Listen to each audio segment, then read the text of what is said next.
আসসালামু আলাইকুম everyone, welcome করছি ময়না কুকিং রেসিপির নতুন আরেকটি পর্বে।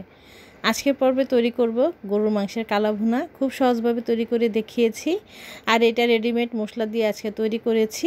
খুব সহজভাবে তৈরি করে দেখিয়েছি। চলুন দেখে নেওয়া যাক কী কী উপকরণ লাগছে আজকে আমার গরুর মাংসের কালা ভুনা তৈরি করতে। এখানে আমি হাড্ডি সহকারে 1.5 কেজি মাংস নিয়েছি, আর এগুলো কুরবানির মাংস দিয়ে আজকে আমি কালা ভুনাটা করে নিচ্ছি। আপনারা আপনাদের পছন্দ অনুযায়ী নিয়ে নেবেন। এখানে আমি হাড় সহকারে নিয়েছি, আর এখন আমি এখানে সব মশলাগুলো দিয়ে দিব এক এক করে। সবার আগে এখানে পেঁয়াজ কুচি দিয়ে দিয়েছি, 4টা পেঁয়াজ কুচি দিয়ে দিয়েছি। পেঁয়াজটা আপনারা কম বেশি করে নেবেন। এখন দিয়ে দিব লবণটা স্বাদ অনুযায়ী দিচ্ছি। এখন 1 টেবিল চামচ দিয়ে নিচ্ছি, পরে যখন না হবে আমি আবার দিয়ে নিব। এখানে আদা রসুনের পেস্ট আমি 2.5 টেবিল চামচের মতন দিয়ে দিয়েছি।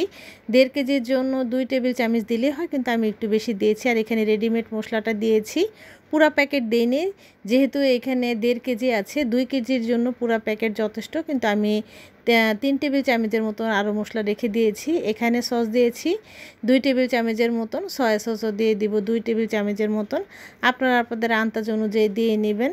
এখন এখানে আমি দিয়ে দিব দারচিনি, এলাচ, তেজপাতা। এগুলোকে আমি ছোট ছোট করে কেটে নিয়েছি, তেজপাতাটাকে। আর দারচিনি মাঝখান দিয়ে ফালি করে দিয়ে দিয়েছি একটু গ্রানটা বের হওয়ার জন্য। তেল দিয়ে দিয়েছি স্বাদ মতন, আপনারা আপনাদের পছন্দ অনুযায়ী দিয়ে নেবেন। এখন সব উপকরণগুলো আমি একটু পরে মেখে নিব। তার আগে আমি 2 টেবিল চামচের থেকে একটু বেশি হবে আমি টক দই দিয়ে দিয়েছি। আর এটা পানি ঝরিয়ে নিয়েছিলাম, টক দইটাতে কোনো পানি ছিল না।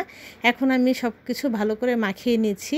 আপনারা মাখিয়ে পরে আবার টক দই দিয়েও মাখিয়ে নিতে পারবেন, কিন্তু আমি টক দইটা দিয়ে আবার ভালো করে একটু মাখিয়ে এখন চুলার আঁচটা ধরিয়ে দিব মিডিয়াম টু লো হিটে। এখন আমি একটু ঢাকনাটা দিয়ে রান্না করে নিচ্ছি। আর রান্না করার পরেই দেখেন মাংস থেকে পানি ছেড়ে দিয়েছে। আমি কিন্তু আলাদা কোনো পানি ব্যবহার করিনি, যেহেতু এখানে টক দই দিয়েছি ওইখান থেকেও পানি বের হবে। এমনি আলাদা করে কোনো পানি আমি আর দিইনি। এখন আবারও ঢাকনাটা দিয়ে দিচ্ছি, দিয়ে অপেক্ষা করছি মাংসটা একটু সিদ্ধ হয়ে যাওয়ার জন্য। মোটামুটি 80% মতন সিদ্ধ হয়ে গিয়েছে, আর মশলাটা এখন ঘন হতে শুরু করেছে। এরই মাঝে আমি 1/2 কাপ গরম পানি দিয়ে দিয়েছিলাম। গরম পানিটা দিয়ে ভালো করে নেড়ে চেড়ে দিয়েছি, আবার ঢাকনাটা দিয়ে এখন প্যাকেটের গায়ে যে আরেকটা ছোট মশলার প্যাকেট থাকে ওই প্যাকেটের পুরাটুকু আমি এখানে দিয়ে দিচ্ছি। এখনই কিন্তু মশলাটা কালো হতে শুরু হবে, আর মাংসটা আস্তে আস্তে কালো ভুনার আকারে চলে আসবে। এখন আবারও ভালো করে নেড়ে দিচ্ছি, আর দেখতেই পাচ্ছেন তেলগুলো উপরে চলে এসেছে। আমার কিন্তু মাংসটা সিদ্ধ হয়ে গিয়েছে। এখন অপেক্ষা করব মাংসের রঙটা চেঞ্জ হওয়ার পর্যন্ত। এদিকে কিন্তু আবার একটু ভালো করে একটু নেড়ে চেড়ে দিচ্ছি। আর এখন একটু খুব তাড়াতাড়ি নাড়াচাড়া করতে হবে, নাহলে নিচের দিকে লেগে যাবে। ঢাকনাটা দিয়ে দিচ্ছি, দিয়ে আবারও ঢাকনাটা উঠিয়ে নিয়েছি। এখনই দেখেন মাখা মাখা হয়ে গিয়েছে। এখন আমি এখানে একটু পেঁয়াজ, শুকনো মরিচ দিয়ে একটু বেরেস্তা করে নিব। আর হালকা ব্রাউন করে আমি এখন পেঁয়াজগুলোকে ভেজে নিচ্ছি, অনুযায়ী করে নেবেন। আমি এখানে প্রায় 1/2 কাপের মতন সরিষার তেল দিয়ে দিয়েছি। আর যেহেতু মাংসতে এমনি তো তেল আছে, তাই তেলের পরিমাণটা কম দিলেই ভালো। যখন এরকম বেরেস্তা হয়ে আসবে, এখানে আমি রান্না করা মাংসটা দিয়ে আমি একটু ঢাকনাটা দিয়ে এখন একটু ঢেকে দিব 2-3 সেকেন্ডের জন্য। 2-3 সেকেন্ড পরে আমি আবার ঢাকনাটা উঠিয়ে নিব, ফ্লেভারটা যখন চলে যাবে। এরই মাঝে কিন্তু আমি সবগুলো মাংস ঢেলে দিয়ে আবারও ঢেকে দিয়েছিলাম। এখন ঢাকনাটা উঠিয়ে নাড়াচাড়া করে নিচ্ছি।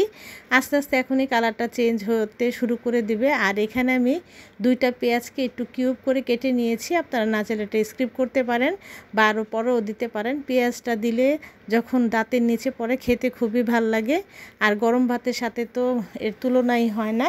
যাই হোক, এদিকে কিন্তু আমার কালা ভুনার কালারটা চলে এসেছে, আর অলমোস্ট আমার রান্নাটাও কমপ্লিট হয়ে গিয়েছে। এখন আমি পরিবেশন করে দেখাচ্ছি আমার কালা ভুনাটা কেমন হয়েছে। খুব সহজভাবে তৈরি করে দেখিয়েছি আজকের এই কালা ভুনার রেসিপিটি। আশা করি আপনাদের সবার পছন্দ হবে। এই যে এখন দেখাচ্ছি, আর পেঁয়াজটাকে আমি এর থেকে বেশি আর ভেজে নিইনি, এরকম করে নিয়েছি। আর আজকের ভিডিওর কোনো অংশ যদি আপনাদের কাছে ভালো লেগে থাকে, একটি লাইক দিয়ে চ্যানেলটি সাবস্ক্রাইব করে পাশে থাকা বেল বাটনে প্রেস করে রাখবেন, যাতে নতুন ভিডিও দেওয়া মাত্র নোটিফিকেশান পেয়ে যান। অলরেডি যারা এই কাজটি করেছেন আপু ভাই, আপনাদের অসংখ্য ধন্যবাদ। রেডিমেড মশলা দিয়ে খুব সহজভাবে তৈরি করে দেখিয়েছি কালা ভুনারের রেসিপিটি। আশা করি আপনাদের সবার পছন্দ হবে। নতুন আরেকটি ভিডিও দেখার আমন্ত্রণ জানিয়ে আজকের মতো বিদায় নিব। সবাই ভালো থাকবেন, সুস্থ থাকবেন। আল্লাহ হাফেজ।